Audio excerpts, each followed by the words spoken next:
അടിപൊളിയാണ്. ലിജോ ജോസ് പെല്ലിശ്ശേരി പ്രസന്റ് ചെയ്യുമ്പോൾ നമുക്കറിയാൻ ഒരു ക്വാളിറ്റി ഉണ്ട്. നമ്മുടെ ശ്രീമാർ തിയേറ്ററും ട്രിവാൻഡ്രത്ത് നടക്കുന്ന ഒരു ആംബിയൻസും ഒക്കെ ആയിട്ട് ഗംഭീരം.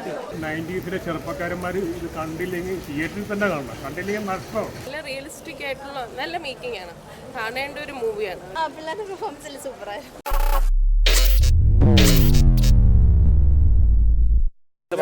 നല്ല മോട്ടിവേഷനുള്ള ഒരു പടമാണ്. ഇപ്പോഴത്തെ ഒരു സാഹചര്യമായിട്ട് കുട്ടികളുടെ മനസ്സൊക്കെ നന്നായിട്ട് ക്യാപ്ചർ ചെയ്യുന്നു. പടം നല്ല പടം. മൂവി ഏവറേജ്, പയ്യന്മാരൊക്കെ ഉഷാറായിട്ട് അഭിനയിച്ചു. മേക്കിംഗ് വൈസ് നല്ലതായിരുന്നു. ഒരു നല്ല റിയലിസ്റ്റിക് ആയിട്ടുള്ള നല്ല മേക്കിംഗ് ആണ്, കാണേണ്ട ഒരു മൂവിയാണ്. ഒരു ലാറ്റിൻ അമേരിക്കൻ മൂവിയൊക്കെ കാണുന്ന അതേ ഫീലിലാണ് IFFK കാണുന്നത്. അതേ ഫീലാണ്. നല്ല നാച്ചുറലായിരുന്നു. ഈ ഇടയ്ക്ക് കണ്ടിട്ട് നല്ല മേക്കിംഗ് ആണ്. ടൈം ട്രാവൽ ചെയ്യുന്ന ഒരു ഫീലായിരുന്നു. 80s 90s ആ കാലഘട്ടത്തിലൊരു ഫീൽ അത് എനിക്ക് ക്രിയേറ്റ് ചെയ്തിട്ടുണ്ടോ.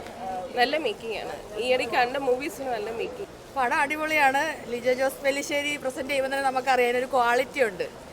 ഇത് ഏറ്റവും പ്രധാനമായിട്ട് ആർട്ടെന്ന് പറയുന്ന ഒരു സാധനത്തിന് ജാതി മതം എല്ലാ സാധനത്തിലും എല്ലാ അതിർവരമ്പുകളെയും മുറിച്ച് മാറ്റാൻ വേണ്ടി പറ്റും എന്നുള്ളൊരു മെസ്സേജാണ് ഈ സിനിമയിൽ കൂടെ നമുക്ക് കിട്ടുന്നത്. പിന്നെ ഇതിനകത്ത് ഡാൻസൊക്കെ ഭയങ്കര അടിപൊളിയാണ്. കാരണം എനിക്ക് ഡാൻസ് കളിക്കാൻ അറിയില്ല, പക്ഷേ എനിക്കെൻ്റെ കൈയൊക്കെ ഇങ്ങനെ ആക്കാൻ വേണ്ടി തോന്നി കണ്ടപ്പോൾ.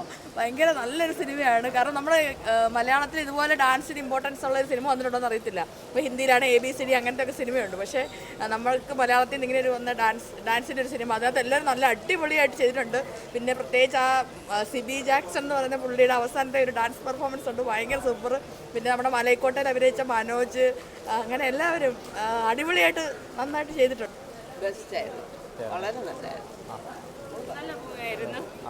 എല്ലാവരുടെയും ആക്ടിംഗ് ഒക്കെ പൊളിച്ച് പുതിയതായിട്ട് വന്നവരെല്ലാം നാച്ചുറൽ ആയിട്ട് തന്നെ ആക്ടിങ്. നമുക്കൊരു യൂത്തിന് പറ്റിയ സിനിമയാണോ അല്ല ഫാമിലിക്ക് എല്ലാം കാണാം? എല്ലാവർക്കും, യൂത്തിനും ഫാമിലിക്കും എല്ലാവർക്കും ഇഷ്ടപ്പെടുന്ന മൂവി. ഇൻ്റർവെൽ വരെ എന്ന് പറഞ്ഞാൽ നമ്മളിങ്ങനെ നൊസ്റ്റു അടിച്ച് ആ പഴയ VCR കാസറ്റ് ഇടുന്നതും ഈവൻ ആ ജോഗ്രഫി വരെ അതുപോലെ സെറ്റ് ചെയ്തിട്ടുണ്ട് അവർ. അതായത് നമ്മുടെ അന്നത്തെ ആ ഒരു കാലഘട്ടത്തിലുള്ള നമ്മുടെ ശ്രീമാർ തിയേറ്ററും ട്രിവാൻഡ്രത്ത് നടക്കുന്ന ഒരു ആംബിയൻസും ഒക്കെ ആയിട്ട് ഗംഭീരം. പക്ക വൈബ് കിട്ടി, ഭയങ്കര രസമായിരുന്നു. ഡാൻസ് ഇഷ്ടപ്പെടുന്നവർക്ക് അതുപോലെ നമ്മളൊക്കെ അന്നത്തെ നമ്മുടെയൊക്കെ ഒരു സമയത്ത് ഇതുപോലെ ഫുഡ് ലൂസേഴ്സ് എന്ന് പറഞ്ഞ ട്രിവാൻഡ്രത്ത് കിട്ടുമ്പോൾ എനിക്ക് ഓർമ്മ വരുന്നു. അന്ന് ആ ബ്രേക്ക് ഡാൻസും ആ ഒരു സിനാരിയോ ഒക്കെ ഗംഭീരമായിട്ട് ചെയ്തിട്ടുണ്ട്. സത്യം പറഞ്ഞാൽ hats of two the direction team. പിന്നെ ഇത് പ്രൊഡ്യൂസ് ചെയ്യാൻ ധൈര്യം കാണിച്ച പ്രൊഡ്യൂസർ, ഇതിലെ ആക്ടേഴ്സ് എല്ലാവരും ഗംഭീരമായിട്ടുണ്ട്. പിള്ളേരുടെ പെർഫോമൻസിൽ സൂപ്പറായിരുന്നു. എടുത്തു പറയാൻ ഇഷ്ടപ്പെട്ട എന്താ സിനിമയിൽ? ഡാൻസ് മൂവ്സ് തന്നെയാണ്, അടിപൊളിയായിട്ടുണ്ട്. എല്ലാവരും നന്നായിട്ട് ചെയ്തിട്ടുണ്ട്. പടം ഗംഭീര വർക്കാണ്. അതായത് ഈ പടം തിയേറ്ററിൽ മസ്റ്റ് വാച്ചാണ്. കാരണം പ്രത്യേകിച്ച് വലിയ സ്റ്റാർ കാസ്റ്റ് ഒന്നുമില്ല, പക്ഷേ അതിൽ അഭിനയിച്ച ഓരോ പയ്യന്മാർ ഞെരിപ്പ്. അതിനകത്തൊരു ഡയലോഗുണ്ട് പയ്യന്മാർ, നമ്മൾ മത്സരിക്കാനൊന്നുമല്ല വന്നത്, ഞെരിക്കാനാണ് വന്നേക്കുന്നത്. ആ ഒരു അതൊരു എന്തോ അർത്ഥവത്താവുന്ന രീതിയിലുള്ള അതിൻ്റെ ലാസ്റ്റ് ക്ലൈമാക്സ് പോർഷൻ നമ്മളെ തിയേറ്ററിൽ നമ്മുടെ രോമാഞ്ചം വരും, എണീറ്റ് വരും. കാരണം ഇത് എനിക്ക് കണ്ടിറങ്ങുമ്പം മൊത്തത്തിൽ തോന്നിയ പണ്ട് മഞ്ഞുമൽ ബോയ്സ് മഞ്ഞുമൽ ബോയ്സിൻ്റെ വേറൊരു വേഷമാണിത്.